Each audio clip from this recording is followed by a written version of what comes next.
So ఈ double layer scaffolding తీసుకోవటం వల్ల మనకి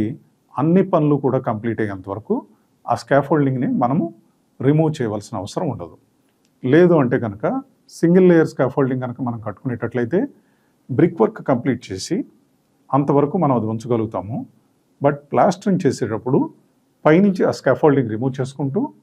ఆ హోల్స్ అన్ని ఏదైతే మనము లోపల ఇంటర్నల్గా బ్రిక్ వర్క్లో నుంచి సపోర్ట్ తీసుకుని లోపల నుంచి సపోర్ట్ అడిషనల్ సపోర్ట్స్ ప్రొవైడ్ చేస్తున్నాము అవన్నీ రిమూవ్ చేసేసుకుంటూ స్కాఫోల్డింగ్ కూడా అవుట్ సైడ్ ప్లాస్టరింగ్తో పాటే రిమూవ్ చేసుకుంటూ కిందికి రావాల్సిన అవసరం ఉంటుంది. సో ఇంకొక విషయం మనం గమనించవలసింది ఏంటంటే ఈ విండో ఓపెనింగ్స్ చుట్టూతో మనం ఏదైతే ఫ్రేమింగ్ అనేది తయారు చేస్తామో ఆ ఫ్రేమింగ్ అనేది ముందుగానే డ్రాయింగ్లో మనకు మెన్షన్ చేస్తారు కనుక అది 4 ఇంచెస్ థిక్నెస్సా లేకపోతే 3 ఇంచెస్ థిక్నెస్సా, అలాగే ప్రొజెక్షన్ ఎంత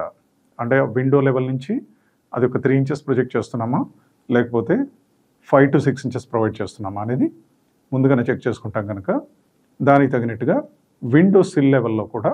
మనం ఒక ప్రీకాస్ట్ స్లాబ్ కనుక ప్రొవైడ్ చేసుకుని ఆ స్లాబ్ను ముందుగానే ప్లేస్ చేసుకుని దానిపై నుంచి బ్రిక్ వర్క్ కట్టుకోవడం, అలాగే సజ్జా వేసుకునేటప్పుడు reinforced cement concrete at lintel level సజ్జా వేసుకునేటప్పుడు కూడా అది బాటమ్ సిల్ లెవెల్కి అలాగే పైన సజ్జా లెవెల్ లింటల్ లెవెల్లో ఉండేటువంటి సజ్జా కూడా ఈక్వల్గా ఉండేటట్టుగా ప్లాన్ చేసుకుని ఆ రెండింటి మధ్యలో బ్రిక్ వర్క్ తోటి ఆ వర్టికల్ పిల్లర్ కనుక రెండు వైపులా కన్స్ట్రక్షన్ చేసుకుని దాని కనుక ప్లాస్టరింగ్ చేసుకునేటట్లయితే